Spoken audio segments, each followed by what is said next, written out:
Bueno, en esta sección de la sintaxis del verbo vamos a hablar sobre todo de la voz y vamos a introducir un concepto nuevo que es la diátesis, que a continuación os voy a explicar en qué consiste. Estos contenidos los podéis ver en la gramática didáctica en el capítulo 5 y concretamente en el epígrafe 2.1.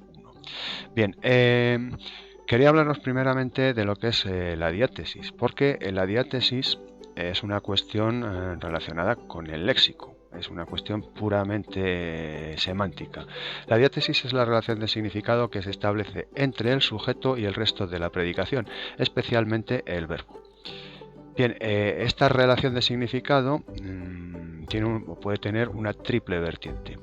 Puede tratarse de una diátesis activa, que consiste en que el sujeto lleva a cabo la actividad significada por el verbo, que tiene incidencia sobre un elemento ajeno al propio sujeto. Vamos a verlo con un ejemplo. Si cogéis el verso de Marcial, Parce vivit carinus, Carino bebe con moderación, veréis claramente que el sujeto lleva a cabo la noción expresada por el verbo, en este caso beber, que se aplica sobre algo, aunque no aparezca en el texto porque está usando este verbo marcial de forma genérica, pero claro, lo que bebe Carino evidentemente es vino, ¿no? Bien, entonces eso sería una diátesis activa.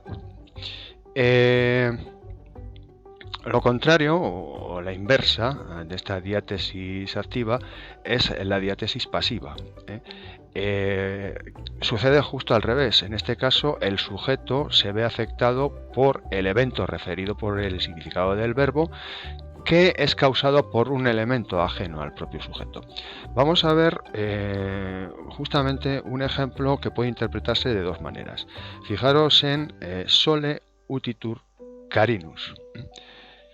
Esto lo podemos traducir perfectamente como que Carino toma el sol.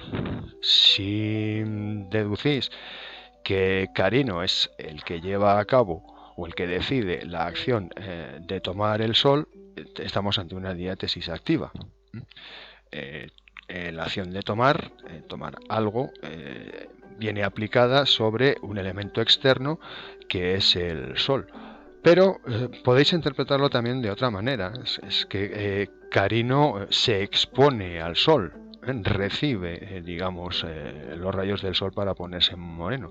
En este caso, sucedería justamente lo contrario. Es decir, Carino no hace nada. Simplemente lo que sucede es que se ve afectado por la acción de los rayos del sol. En este caso tendríamos una diátesis pasiva. Bien, finalmente hablamos de una diátesis media. En la diátesis media el sujeto experimenta un proceso interno o un estado o una situación según lo exprese, según el significado del verbo. ¿Vale? Un ejemplo típico es bene concoquit carinus.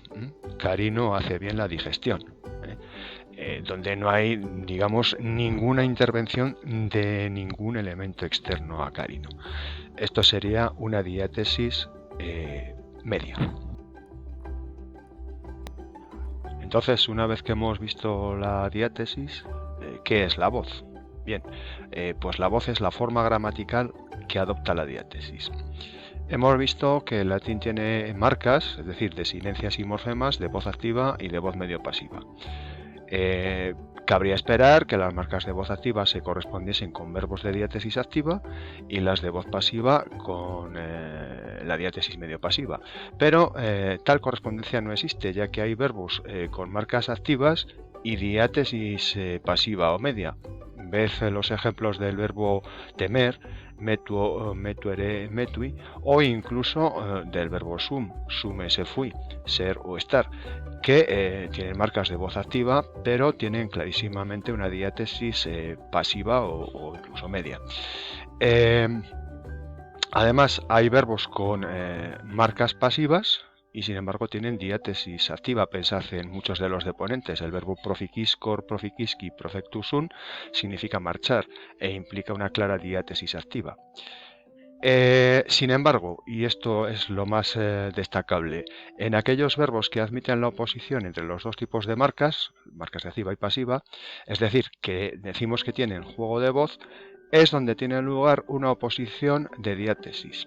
Habitualmente, aunque no siempre, la activa para la voz activa, la diátesis activa para la voz activa, frente a la diátesis medio pasiva para la voz pasiva.